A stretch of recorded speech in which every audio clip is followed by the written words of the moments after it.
The Great Debate. Roland Martin takes on far right-wing conservative commentator, author, filmmaker, and provocateur Dinesh D'Souza. Dinesh D'Souza, glad to have you here. I want to start this way. Politico had a story this week, and this is what they said in their story, quote, "Meanwhile, the white vote is increasingly coalescing around the Republican Party in the Trump era, leading to a racially divided political system. Florida's Democratic Party is now majority non-white, while the Republican Party of Florida, compared with Florida's general population demographics, is disproportionately white. The racial realignment of the parties may be disadvantaging the Democratic Party, which increasingly relies on voters with low turnout rates, while the most reliable voting demographic turns towards the GOP." Republicans often talk about Party of Lincoln, talk about what took place with the Voting Rights Act, the Civil Rights Act, yet the Republican Party today has a problem with black people and getting them to vote for them, but even appealing to them. I agree. I think that's unfortunate. I think it is unfortunate that the racial polarization in the country is reflected in the racial polarization between the parties. Now, this does in no way prove that the Republicans have departed from the principles of Lincoln. Remember, Lincoln also got the white vote. In other words, Lincoln was accused of being the white man's president. Well, first of all, black people couldn't vote, so obviously he got the white vote. Well, black people could vote in the North. Well, a few could, but my point is, overall, look, if you were running for president of the United States, you're going to have to depend upon the white vote to win. That's absolutely right. But I mean, Frederick Douglass at one point said Lincoln was the white man's president. So what I'm getting at is this, I think there has been an unfortunate, the question is what is causing this polarization? I don't think it's all Trump. You have to admit that the polarization goes much earlier. Oh, no. The polarization actually goes back to August of 1619. I mean, in that sense, yes. I mean, so the reality is that has been the country that we've been. The issue has been a Republican Party that played a critical role in, first of all, for so long being able to get black votes, and that was and again, if you were black, you didn't even think about the Democratic Party, but the party has essentially walked away from black folks since '64. That's where it really started, that split. Well, let's explore this a little further. Let's start with the white vote. You would agree that FDR won the white vote, right? The working class white vote went for the Democrats in the 30s and 40s. Again, same thing. Okay. First of all, prior to anything before the Voting Rights Act is the white vote, because for the most part, black people were still disenfranchised across the country. No, here's my point. It's not white versus black. It is that working class whites were Democrats rather than Republicans. Would you agree in the FDR era? Okay.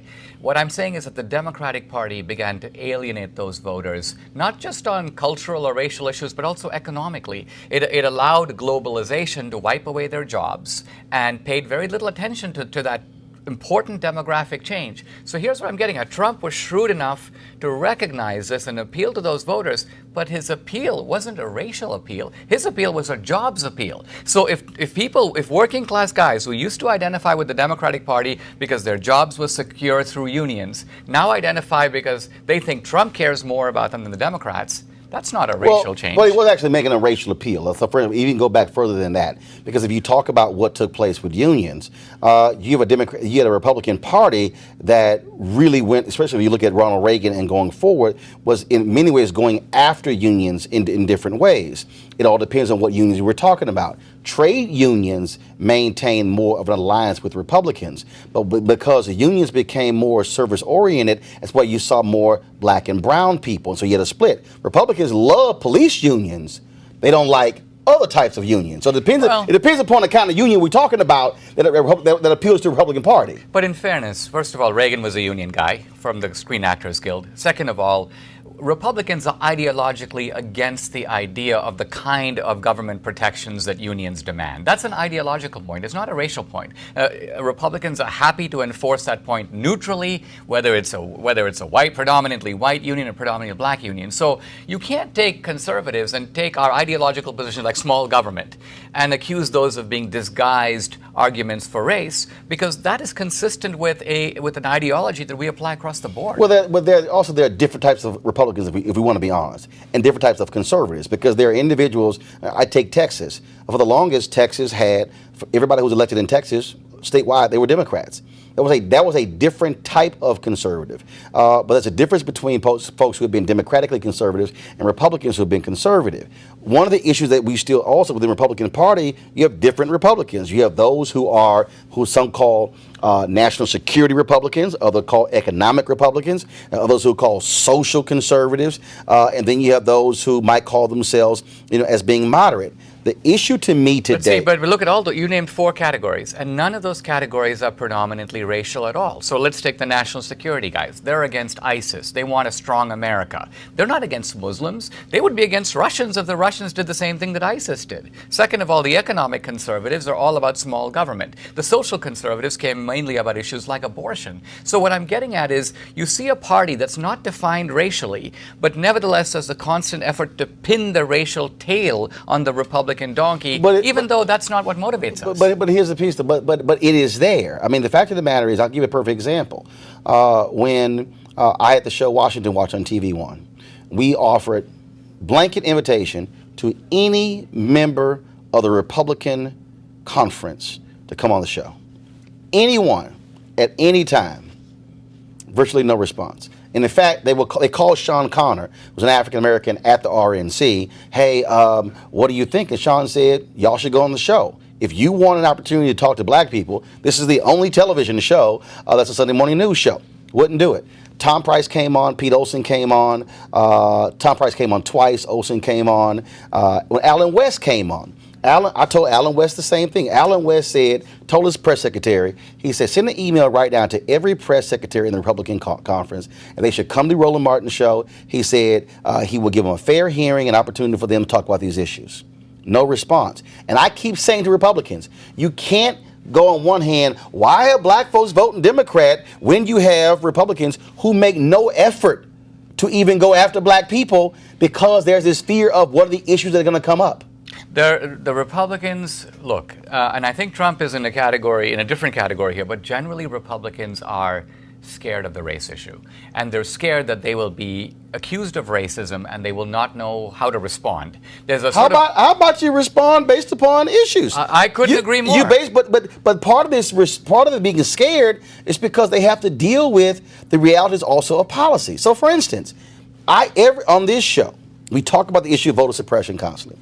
Republicans come, oh no, it doesn't exist. And I'm going, we're looking at it. When I bring up North Carolina, when the federal court said there was a laser-like targeting of black voters, Colin Powell, when he went to North Carolina, criticized Governor McCrory in his face and saying what you are doing when it comes to voting in this state is wrong and it's not fair to black people. And folks said, okay, whatever the hell, we don't listen to Colin Powell. He was a Republican, a black Republican, trying to tell them that. And I'm telling you right now, for black people, Trump can run around and talk about jobs all day. He can talk about all these other different issues. But for black people, there's nothing more fundamental than when efforts are put in place to deny them the opportunity to vote. Look, here's what I was getting at when I said that Republicans have this kind of fear. Just a few days ago, I spoke on a college campus, and somebody asked me a question about LBJ, and they were asking me about LBJ's supposed conversion from being a racist Democrat to a morally enlightened progressive. And I said, in my opinion, this conversion was highly suspect because there was very strong evidence that well into the 60s, in fact, post the 1964 Civil Rights Act, Johnson was regularly using the N-word. And I cited Robert Caro, I cited Doris Kearns Goodwin, I cited Barbara Dallek. Yeah, we got it. Okay, so the moment I said that, there were on a number of left-wing websites, Dinesh uses the N-word. And I'm like, I use the N-word. I'm actually accusing LBJ of speaking like that and quoting him and citing the historians who have pointed this out. But see, my point is, because I'm not a white guy, that attack doesn't stick. But if it was a white guy, he would freeze because it'd be like, oh, I use the N-word. Even though so what I'm getting at, the left does this kind of hit on you. Even though it's a smear, it's completely unfair. I'm not saying you're doing it, but I'm saying Republicans live in fear that when they're accused of using the N-word and it's some white guy, he doesn't know what to say and his career may be over because of so that's why they say, let's stay away. Well, first of all, you don't have to even use the N-word. You can simply say LBJ used the N-word. You don't have to actually use the word. I mean, so first of all, if you're white, all you have to say is, folks, here's evidence where LBJ used the N-word. Nobody's going to get mad because you said the N-word. You're probably going to get a little bit mad if you actually use the word. But here's the issue even with that.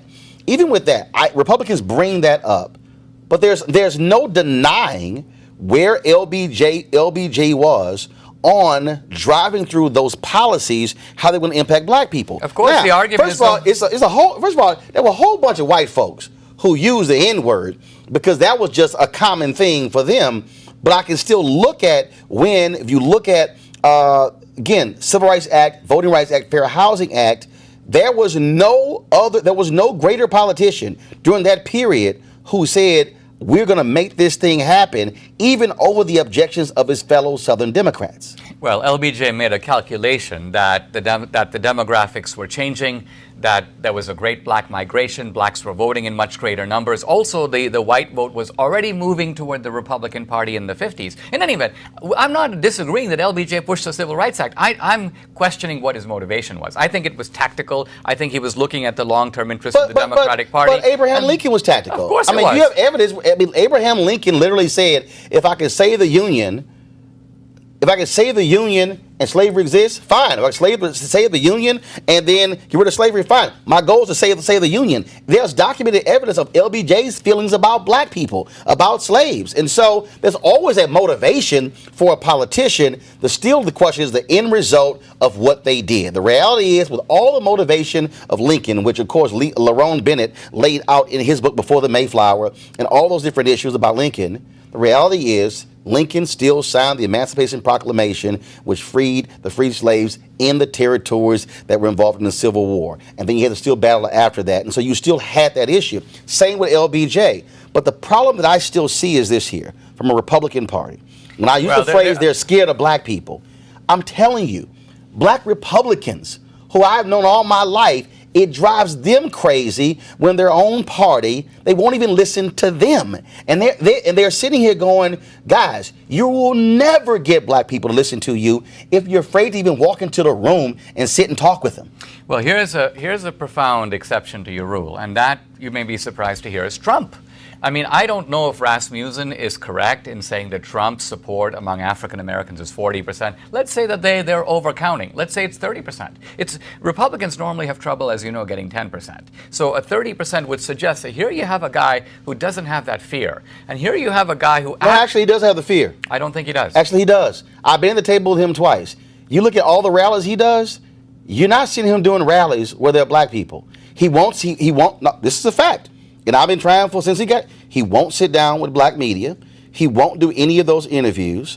And you would think someone who's constantly touting in rallies how he's doing great for the blacks, he would actually have the conversation. He won't. He has these very he had the Black Leadership Summit of young people. That was interesting. I mean, you had a bunch of guys, 300 or 400 young people. Okay. How often do you see young people chanting for Trump and chanting USA? Did you cover that? First, Dinesh, yes, I was there. Okay. I was there. It covered it. But also, guess what? Turning Point USA denied black media credentials to actually cover it. Why did they do that? Why don't you ask them? I got a letter from them where they approved, Jackie Clark is my booker. They approved us, Stephanie Eldridge, so they approved us having the credential. Then he sent an email, oh, my bad, I'm sorry, you're not approved to cover it. And which is also part of their game, because that's what I'm talking about. When Candace Owens and Charlie Kirk are running around out there, they're not talking to black people. Okay, she doesn't want to come talk to black people. She's out there, and I know that game. I've seen that game. If you're going on Fox News to talk to black people, that's the one network that has the smallest black viewership out of all the cable networks. You're not trying to talk to black people.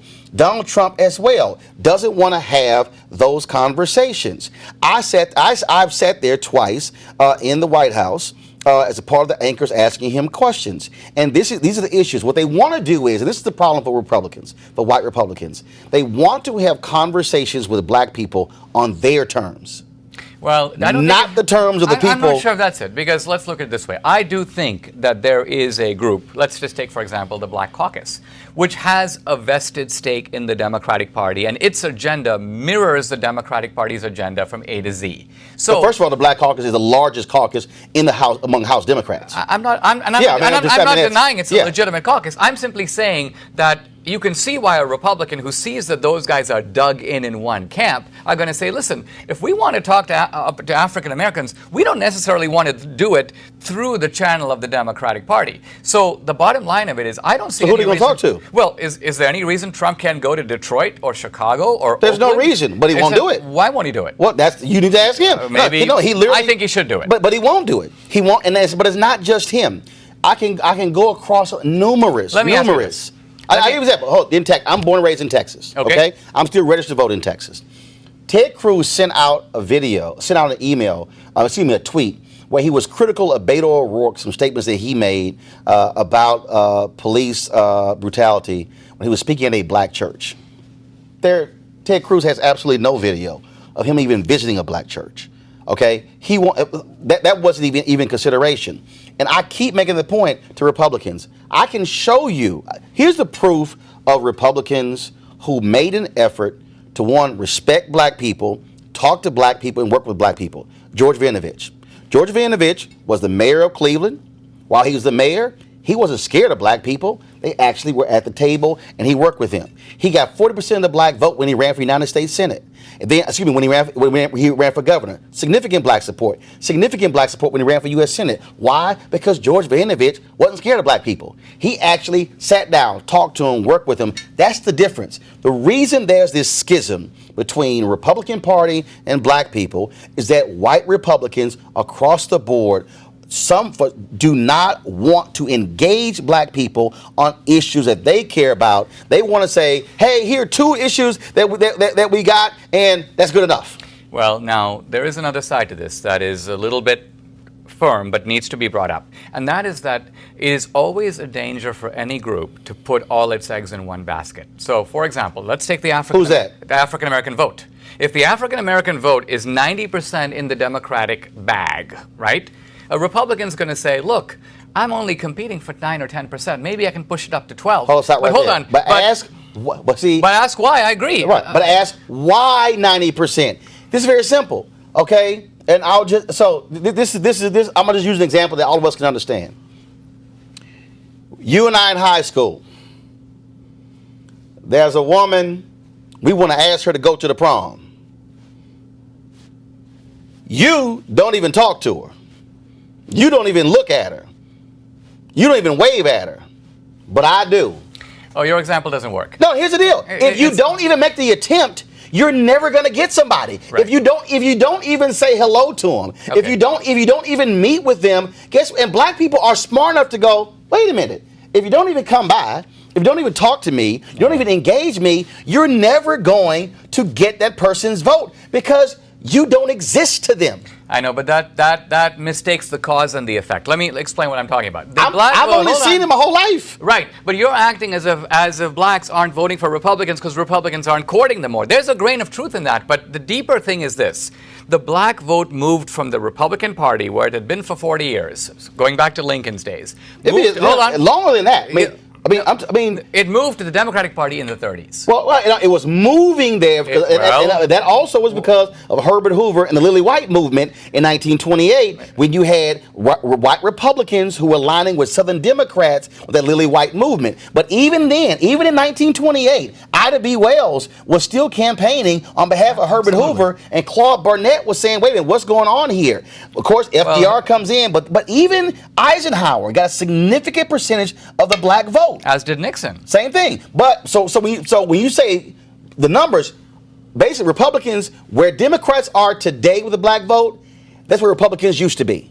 Correct. And what I'm saying is that the bulk of that shift, about 2/3 of it, occurred in the 30s. See, Herbert Hoover got 2/3 of the black vote in 32. But FDR got 2/3 in 36. So that shift was not because of race. That shift was really because of the New Deal. It was a combination. Okay, but I'm trying to get you to understand, Dinesh, it was a combination of both, because there were numerous black leaders who would turn off. But would you deny in the 30s the Democratic Party was the party of segregation and the Ku Klux Klan? Of course it was. But guess what? White America was racist.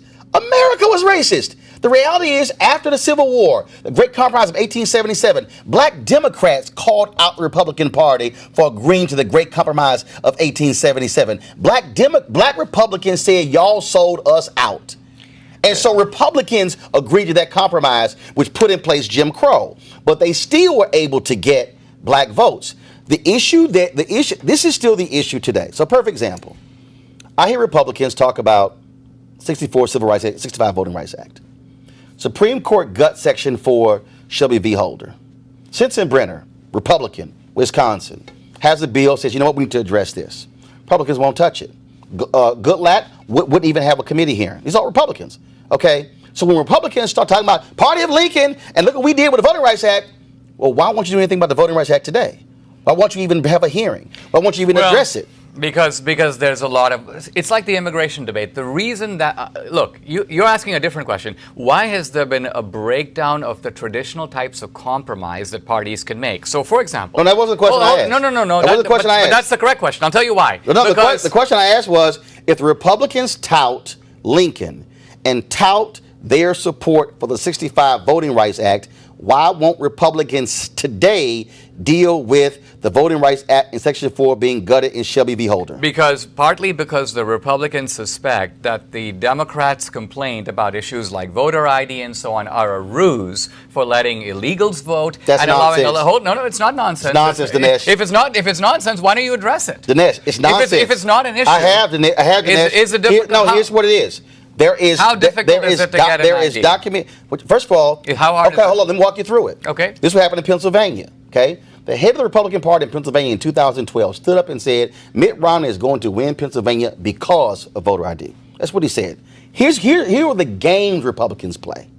In Pennsylvania, they said, okay, if you don't have an ID, you can get a free ID, but you need to come into the office, sign the affidavit stating that, and then we'll notify you about the ID. The person goes back home. You have to come back in and physically pick up your ID.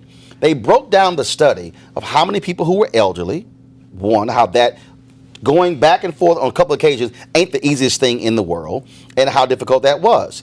Not only that, in other places, they then said, oh, if I want to get my birth certificate right now, I can go to the Harris County Bureau of Vital Statistics to get a birth certificate.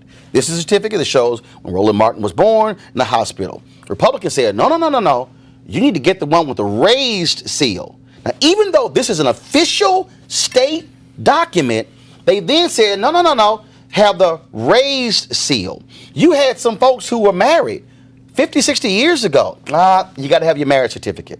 There were very specific attempts. So when you say how hard is getting an ID, that's not the issue. It's how hard do you make it to get an ID. Right, but remember, Roland, IDs are used in American society for innumerable things. But a lot of people also don't use an ID. Right, but all these magical difficulties don't appear. Here's my point. We need IDs for when we travel. We need IDs for your children to get Actually, you don't need an ID when you travel, because I've actually traveled and forgot my driver's license, and there are other methods that they actually go through where you can still travel. But go ahead. Well, the point I'm trying to make is that it is important to make sure that the people who vote are eligible to vote, right? And that's a fundamental point. Yes. Because otherwise, other people cancel out your vote and my vote who shouldn't be voting. But Dinesh, right? Dinesh, first of all, the reason that... So you're giving me anecdotal evidence of, hey, in Pennsylvania, they want the raised stamp. No. And I'm saying, once we agree on the ID principle, I think we can come up with ways to make sure that there's a reasonable enforcement of that principle. This is the issue.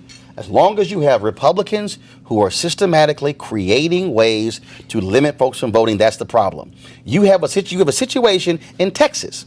In Texas, nearly 1 million folks were disenfranchised because of Texas voter ID law. 5 federal judges said discriminatory intent. 5. Okay, my home state, North Carolina. The federal judges looked and said they have the emails where Republicans in North Carolina said, get me the information when black people are voting early in North Carolina. Got it to them, and they said 70% of black folks are voting in the first week. Okay, we're going to limit early voting locations in the first week to just one early voting location. They literally devise methods to deny folks from voting to make it harder. We know in Wisconsin, when the voter ID in 2016 was approved by the Obama Department of Justice, a federal judge called in Governor Scott Walker's office and said, why are y'all dragging your feet on the issuing of voter IDs? So even though there was a voter ID that was approved, then they were slow in getting it out. And the federal judge said, what the hell is going on? Studies show that upwards of 200,000 people, not just black people, but elderly white folks, were impacted by them dragging their feet on voter ID. The point is this here. And I'm telling you, the one fundamental issue that will always get in the way of black folks even listen to the Republican Party is as long as they are putting in place things that are making it harder for folks to vote and it's precision like targeting, black folks will say, I'm not going to deal with you. And that's a fact, Dinesh, that even black Republicans are trying to tell their own party, y'all need to stop this. This is not making our job easy. Frankly, Roland, you are raising an issue that I'm not fully knowledgeable about, and so I'm trying to be sympathetic. Dude, and I'm trying to think out loud. But I will say this: I've lived it. Yeah, I will say this. I think that the issues you're raising are quite legitimate. But I will say this: I think that where Trump needs to go is he needs to offer genuine ladders of opportunity where there is Democrat-created dependency. In other words, what does that mean? Well, here's what that means. That means that what's Democratic dependency? Democratic dependency is that you have whole areas of this country in which there is a lack of jobs, there's terrible education, there's a lack of opportunity. Okay, hold on. True or false? Why is that? Why is that? That is basically because the Democratic Party has created a system, essentially a culture. Remember, these are one-party states. A lot of these inner cities, not to mention the Latino barrios, not to mention Native American reservations, they harvest 90% of the vote for the Democratic Party. So the Democratic Party has these voters where they want them. You have to admit that if these places were transformed, if there was entrepreneurship, Starbucks, new initiatives, jobs, then these voters go up for grabs. Dinesh, did you just completely, literally leave out 399 years? I'm talking. I'm talking about. Are you telling me that with trillions of dollars being spent on Oakland, St. Louis, Detroit, that there is no way to produce better results than we've seen? These are places that are as badly off as they are since 1968. But see, this is it's not 1699. No. This is the mistake again that you're making, that you're not looking at. First and foremost, if you go from August of 1619 to 245 years of slavery and 10 to 12 years of Reconstruction, and then, of course, Jim Crow comes in 1877, and that thing extends to 1968, let's say 1970, the passage of the Fair Housing Act and all those different things like this. This is 2018. If you use 1970 as your barometer, we're only talking about black folks being technically fully free Americans for 48 years. Next week, November 14th, I'm 50, which means I was born into an America that I was not technically a fully free American. I have met individuals who were the first African Americans. I met a guy at the Treasury Department for an event. He was the first black person to ever work at a bank in the entire state of Louisiana. He's hired in 68. The first wave of African Americans hired in Wall Street, 1971, 72. What I'm talking about here is we've had a nation that has frozen folks out of economic opportunities for centuries. And then what then happens is people go, oh my goodness, what happens? You talk about wealth creation. You talk about all of that. The reality is the highest point of black home ownership ever was 60.4%. We saw during, of course, the recession beginning in 2007, 53% of black wealth wiped out. When you look at these cities, what people don't want to say is, okay, what created these cities? How did redlining create these cities? How did impacting folks and compacting them in districts create these sort of pockets? See, that's the deal. Every time Trump talks about Chicago, he doesn't want to deal with the economics of Chicago or the education of Chicago. He only wants to talk about the law enforcement of Chicago. And that's the piece that he doesn't. And I've questioned him at the table, and he doesn't have an answer. Right, but I would say in Chicago, as in these other cities, educational spending has risen astronomically. It has risen by leaps and bounds, and the schools haven't gotten better. And yet I don't see Jesse Jackson out there protesting at the schools, demanding the superintendents resign. I don't see efforts to transform the schools. Dinesh, have you been to Chicago? I have. Okay, when you say you don't see it, he's done that. No, but he's not. Dinesh, I lived in Chicago for 6 years. I covered it. I ran the Chicago Defender at a radio show on WVON. What you just said is not true. I have literally seen it.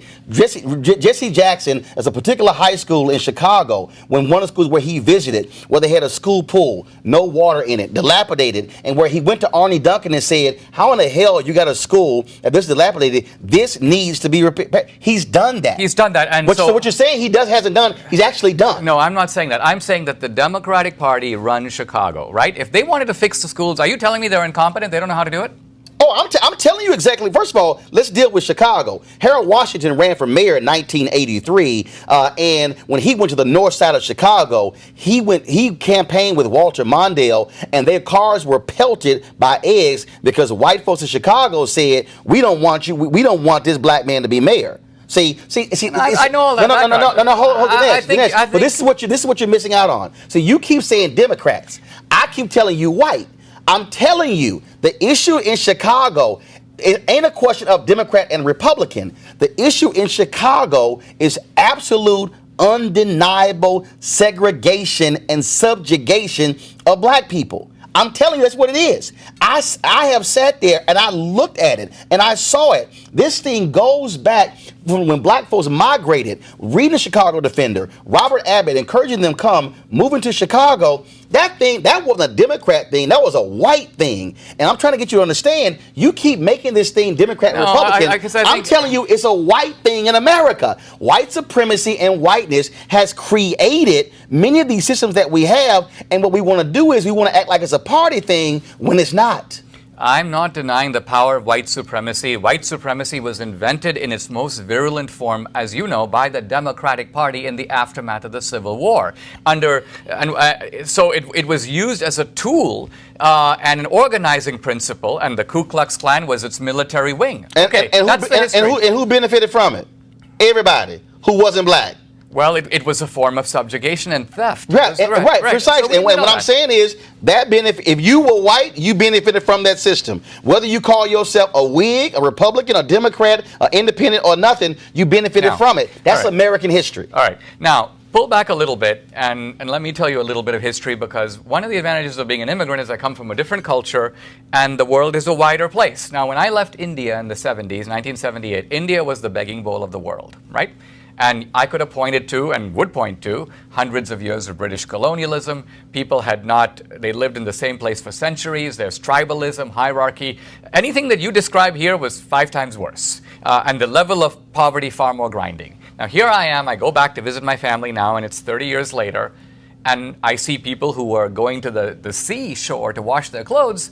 They now have washing machines. And there are people who are walking or going by bullock cart have a car. So what I'm trying to get at is, it's not a matter of, and I could go back and talk about hundreds of years of this and hundreds of years of that. The truth of it is, if you have good economic policies and they're put into effect, you're going to see transformation. And it doesn't take more than 50 years. But Dinesh, within a lifetime. But Dinesh, this is what I think people can improve their lives. But this is also, I think, what you are skipping out on. What we saw, and Dr. King wrote about this in Chaos or Community, Where Do We Go From Here? He said the issue for us moving forward is not going to be the person in the Klan in the hood. It's not going to be the person burning a cross. He said it's going to be the moderate white. This was what King wrote in 1967 in that particular book. And what we saw in America, we saw, okay, all right, we're cool. So I'm going to use the 3 Civil Rights Acts. We saw 64 voted Civil Rights Act, 65 Voting Rights Act. But when it came to housing, Republicans and Democrats, well, hold up. Now y'all going too far because you're trying to live with us.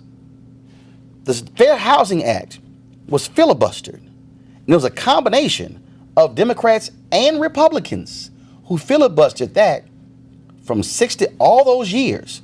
It was broken, finally broken, with Senator Edward Brooke, African-American, Republican of Massachusetts. Right. They broke it in early 1968. It was still filibustered in the House by Republicans and Democrats. The only reason the Fair Housing Act was even signed into law is because King gets killed on April 4th, assassinated, murdered. And on April 5th, LBJ sends a letter and said the best way to honor his life is to pass the very bill that he fought for. They were going to still fight that because, so here's what happened. Because you had Democrats and Republicans who were like, look, we gave y'all the right to vote. Okay, fine, you can go to hotels. You're not trying to live next to us. And that speaks to where America was. And then what then happens? Our neighborhoods is there where you had so much impacted poverty. But you also had where programs were working, but you had the rebel of white middle-class voters who say, wait a minute, why is my money going to these poor folks? When it wasn't going to poor black people, it was going to broke white people. I mean, when we talk about how do you transform, Republicans love talking about inner cities and how bad they are. Man, I'm from Texas. I can go show you some broke-ass rural city places that are filled with white people, and they vote Republican, and they still look the same, and nothing is happening. And so what I'm trying to argue is, if you keep making the argument that these programs are about black people in inner cities and Democrats, I'm not saying that. I'm telling you, in America is you broke, you not broke, but race has been at the core of so much of our economic policy, our political policy, our social policy, and we can't deny it. And I don't deny it, but I also do think that there is a possibility of getting frozen in the past. And here's what I mean. You take a guy today, in the past, racism serves a function, and racism is going to be powerful when it's useful to people. So, for example, we all know why racism was powerful under slavery, because it sanctioned a system of theft. You work, I eat. Okay, so that's why it worked. Under segregation and Jim Crow, racism was a form of oppression, sharecropping, ways of exploiting the guy at the bottom. Now, what I'm getting at but also still using police to enforce that as well. Why? Well, here's what I'm saying. Today, you have a white guy who doesn't have a job. Throwing folks in jail specifically, throwing folks in jail in a pianist system specifically to provide free labor to those very companies that also grow America, and it was still a free system. All I'm saying is, you look at the working class white guys who are voting for Trump. What are they getting out of racism? Nothing. Are they exploiting blacks in any way? No. Are they discriminating against them? No. Do they have jobs to give them that they're denying them? No. So why do they believe it though? Why do those white men believe that? Oh my God, they're taking our jobs. The focus groups data show it. The concerns of the white working class have far more, I think, to do with illegal immigration, because there is a competition for jobs. You don't deny that a guy coming across the fence who's willing to work for less is an economic challenge to a guy who's living on the margin. Well, so there is a competition for jobs. So his fear is not irrational in that sense. It's not anti-Mexican. Look, if there were Chinese guys or Indian guys or guys from Ireland across the border and they were swimming across the Rio Grande, you'd have the same concern. So why then, when you look at the focus group data, then when you look at the studies that are done, where you have a racial animosity among those white Trump voters that exist? The days after the election, Thomas Etzel writes to the New York Times. I've seen all that. But that exists. There is this whole view. There's this white fear that folks are gripped in. And see, here's the mistake that we keep making. And again, I go back to what King wrote. And Bernie Sanders just talked about it. He said, well, these people are not necessarily racist, but they were uncomfortable voting for this guy right over here. The issue that we still have is, the problem we have in this country, we go, racist. No, they're not racist. As if racial feelings and perspectives and viewpoints somehow don't inform people's views. I watched Morning Joe during the election. I'll never forget. They were talking about, well, with these white men, the wages of white men, working class men have only gone up 3% since 1972, something along those lines. And for black men, it's gone up 12%. And I'm going to tell at home going, well, what the hell were the wages before 73? I'm like, dude, we were locked out of so many systems. Hell, of course the annual wages of black people are going to go up. We were completely locked out of a system. Yeah, see, people are walking around as if what took place never existed, like we all started on the same starting line, and like, well, I don't understand why it's increased for them and not us. I don't think that's the issue at all. Here's what I think. But it's in the data. Here's the point.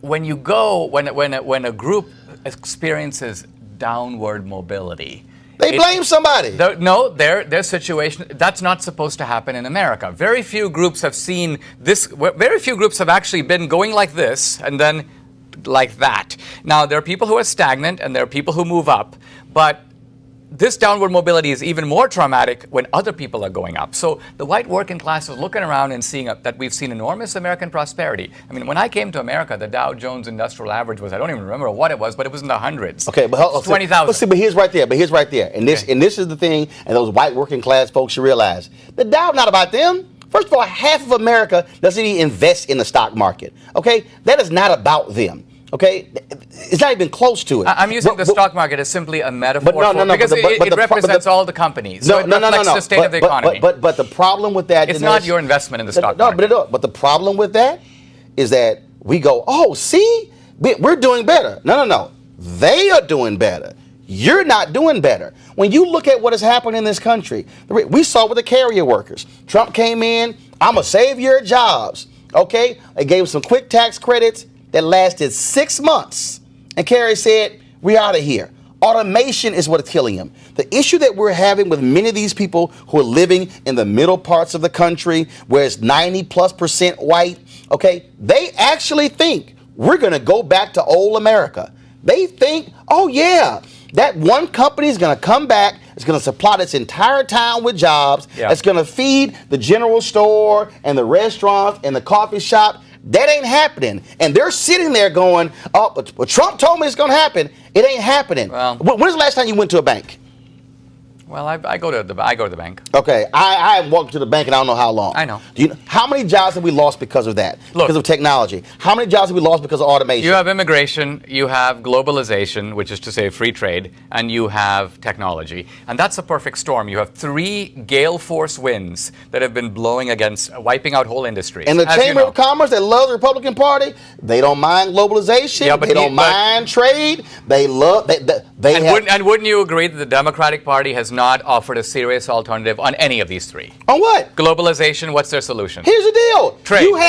You have two parties. Let me go back to this. So until Trump started addressing all those 3 issues, Trump addresses globalization, he addresses immigration, he addresses trade. So if you're a working class guy, I agree, you're not going to get the country's store back. But if you want one guy in the entire landscape of American politics who's actually talking about the 3 things that have wiped out your job, in a sense, destroyed your community, undermined even the cohesive bonds of family, and if there's one guy who at least seems to understand, it's Donald J. Trump. So why do those people then still hold racial animosity against black people?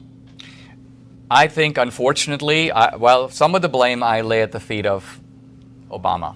How? Because I think that Obama used, in an Alinskyite way, racial polarization as a tactic. How? Give me an example. Well, in Obama's case, there was ever a direct attempt to address these African Americans. I never saw Obama in the inner city. I never saw him actually talking about those issues. But what he would do is he would look for incidents. The Ferguson riots, for example, were really good. Before you go there, you say, I didn't see him in these inner cities. You do know he was a black man, right? I'm not saying he never... No. Let me walk you through it. I do know you do know he's a black man. I do. And you do know, being the first black president, you had white resentment as to, okay, Miss PT, I'm going to talk to you as being a black man. When you're a black man in a white America, what happens is there's a duality that exists. There's a game that you have to play. You've got to talk a certain way, dress a certain way, act a certain way. And what happens is the things that you do in order to move forward in this society, to appease mainstream, is to operate in a certain way. So I can't talk about certain things. I can't address certain things. I can't go certain places. I'm telling you, I spent 6 years at CNN. It was the same thing. It was like, oh no, you shouldn't say that. You know what? You should sort of dress this way because that'll be let me ask you this. But I'm following me. For Obama, his whole deal was, and he said it. He said, I disagreed with him, but he said, I can't do specific things for black people because then I'm going to get accused of, oh, you're helping the blacks. 1 year into his term, 1 year in, I never forget, CBS did a poll, and it was on the Tea Party, and 25% of the Tea Party people said Obama is doing too much for black people. I saw that poll and I busted out laughing because it was hilarious. And I'm going, show me, please. Obama understood that if I do what you talked about, I'm going to get nailed in white America. So you know what? I got to talk. I got to be about race neutral. I got to speak about policies that lift all boats. That was a language that he used. I understand what you're saying. And that's what happened. Look, I agree that with regard to issues like affirmative action, Obama had to tread carefully because he had to show... No, not affirmative action. No. Let me say what I'm saying. What I'm saying is that the areas that have the deepest urban blight are under the control of the Democratic Party. The mayors are Democratic, the city officials... Who are the governors? The governors are Democratic. The governors are the whole state. But I'm just saying... Yeah, but also the governor's still over that area. The governor oversees the whole state, I agree. But I'm just saying there's a whole educational establishment. But you can't. See again. Here's what I'm saying. Obama had. You go ahead. Well, all I'm trying to say is, if somebody wanted to create an entrepreneurial revival in inner cities, that's not targeted to blacks. It's aimed at improving our cities. Our city life is terrible in this country. Okay, so Dinesh, how do you then completely ignore when Obama was trying to present that level of agenda that got blocked by Republicans? Because Obama had an anti-business gene that he seems to have. We don't need to debate this, but he had a resistance to entrepreneurial capitalism. No, he didn't. Yes, he did. He didn't. Yes, he did. I mean, see, here's the deal. You can't have it both ways. You can't present this argument that, well, Obama didn't do this, and we're going to blame him for it, and then as if Republicans were sitting there going, you know what, we would more than welcome this legislation. They weren't. Their deal was, we're not going to pass anything that you actually want. And when you talk about still blaming Obama, that's just nonsensical. What you had here was, you had these incidents that were happening across the country, and there were people who okay, we don't want you to address them. Even when he addressed the issue with Skip Gates in Cambridge, it's as if Sean Hannity never even heard what he said. They said, he called the cops stupid. No, he didn't. What he said is they acted stupidly in arresting him after it was determined he lived there. That's what he said. I listened to it multiple times, but they took that as saying, Obama hates cops. He called them stupid. That was a lie. What he was saying is, yes, it was stupid to arrest the man after you've already established that was his house. And every black person who was watching it going, yeah, no kidding. Hell, I lived there. Why in the hell would you arrest the guy and that's his house? But Obama gets criticized for that. His white advisors come in. Hey, we got to downplay this. We got to knock this thing down because, you stepped in it. Obama said, hell, I'm not sitting there walking that thing back. Get the hell out of the Oval Office. Then they go back. No, he's got to walk it back. 2-3 days go by. It's all on conservative radio. It's all on Fox News. Now we got to have the beer summit. That point right there, Obama gets gun shy on the issue of race because how he was attacked for a comment he never made. So what you may be saying, if, what I think is very interesting about this conversation is you have, here we are, the two of us, we are clearly living in two different moral universes because you just described living this dual life. And of course, I know about it. I've read W.B. Du Bois, Richard Wright. I gotta live it. I know it. I don't live it.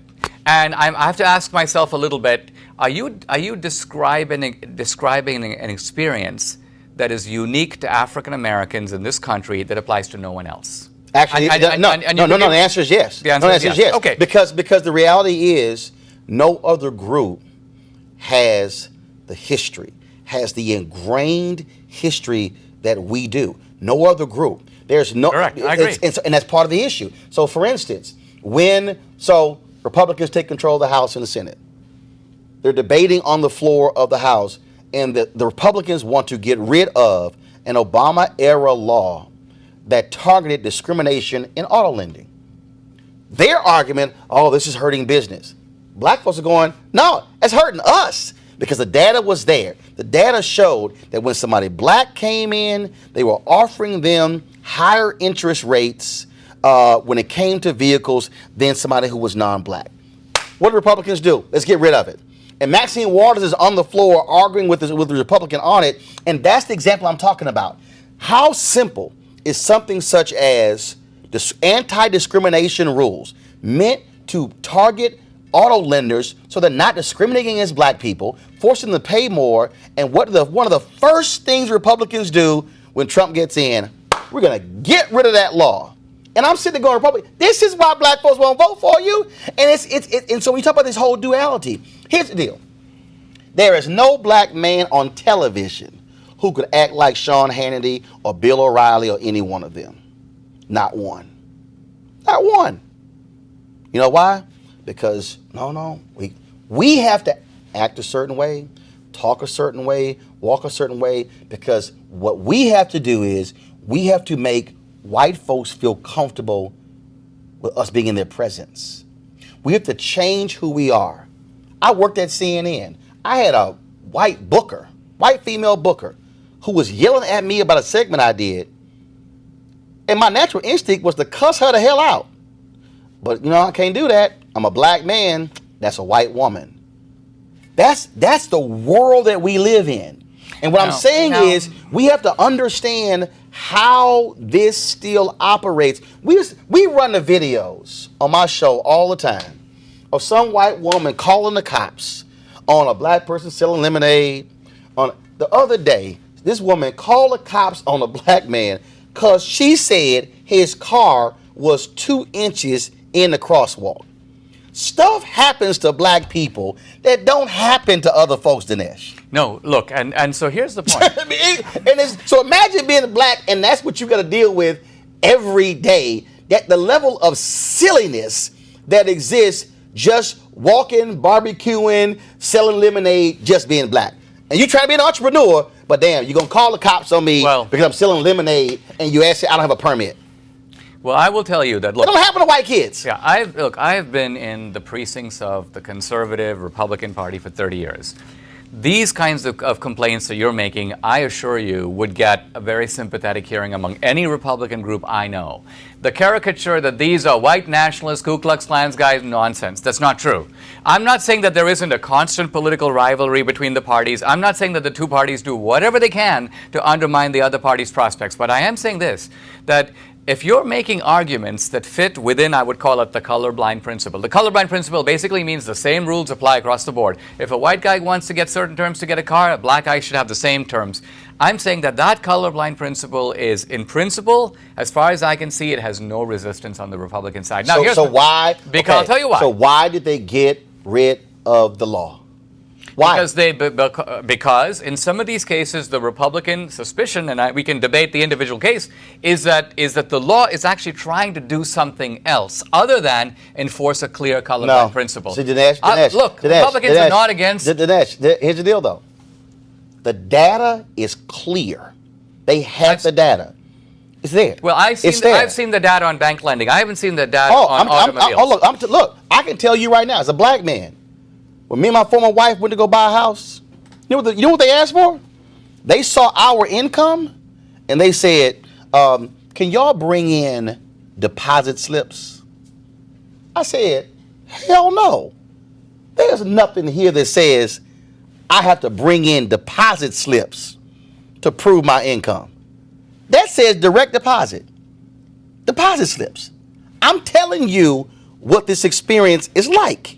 And what I'm saying is, that's why I kept saying technically fully free. There was a black woman who sued the VA in Virginia. Credentials, perfect, you name it. She goes in, applies for the job, all the education, and they went, when the interview was over, we don't like her cornrows. They didn't like her cornrows. She sues, she wins. Taxpayers got to foot that bill because of that. And that is a part of the black experience in America. And what I'm saying is, you said it would get a sympathetic ear from Republicans. Yeah. What Republicans, but you're gonna have to prove it, because I'm telling you right now, there were a group of black Republicans in Illinois when I lived there. They had a meeting with the Republican Party in Illinois, and they came with their charts and everything showing what we can do when it comes to trying to get black votes. Great presentation. This is the first question when they got done. Guys, we are not gonna support welfare. The black Republicans went, who the hell even brought up welfare? That literally was the first thing they said. And what I'm saying to you is that as long as Republicans don't sit down with black people, don't talk to black people, don't communicate with black people, don't do black media, they will never get black votes, and they will never understand, and that resistance to that leads to black folks saying, we want no part of you because you won't even talk to us. And I am living proof. And the last example I'll give you, Mitch McConnell, when his book came out, Strauss Media was booking his radio tour. They booked him on the Tom Joyner Morning Show. Largest urban morning show in America, 8 million listeners. They were like, they called back, Roland's gonna be doing the interview? Yes, he did the interview. What is he gonna ask them? What are you gonna ask him about the damn book? And obviously, the news of the day. No, we're gonna go ahead and cancel. Why are you afraid to come on a show with 8 million? Because you're afraid to actually get asked a couple of fair and tough questions? He was the majority leader. I frankly don't. It's nonsensical. It makes no sense to me because I think that the Republican philosophy today is exactly the same as it was in Lincoln's day. It's the philosophy of the self-made man. It's the philosophy of a guy who starts at the bottom. Well, they sure don't act like it. No, they do act like it. But what you're saying is that they are inattentive to a unique experience of African Americans that's not, because, look, the Republican message gets through to a lot of people. You're just saying that blacks are a special case. Now, I'm saying if you have a special case. What I'm telling you is, when I look at that, when I see that the North Carolina Republican Party specifically targeted black people when it came to voting, they have the proof. It's sitting right there. What I'm telling you is, I am living proof. I have had the only national television show that speaks to African Americans for the last 9 years. Three white Republicans, one Latino Republican, only because he's a Texas A&M graduate, Bill Flores, and then the black Republicans come on. Senator Tim Scott came on, Michael Steele came on, Ben Carson came on. I've interviewed every major black Republican in the last 25 years. White Republicans will not come on, and you got to ask yourself, why? Why will the black Republicans come on and not the white Republicans? Why? And that's the GOP's problem. Well, it is the GOP's problem, and I think that I'd like to see Trump address it more frontally. I'd like to see him. We're still waiting on him. Yeah, but I think you have a better chance with him than you might have had with a lot of other guys who may seem more close to you ideologically. They get an invitation. They get an email every single month from me to have that sit down, and they have yet to even schedule it, and most of the time don't even respond. We'll see. We'll see. Dinesh D'Souza, appreciate it. Thanks so much. My pleasure. That's it for this special edition of Roland Martin Unfiltered, The Great Debate. Roland Martin and Dinesh D'Souza.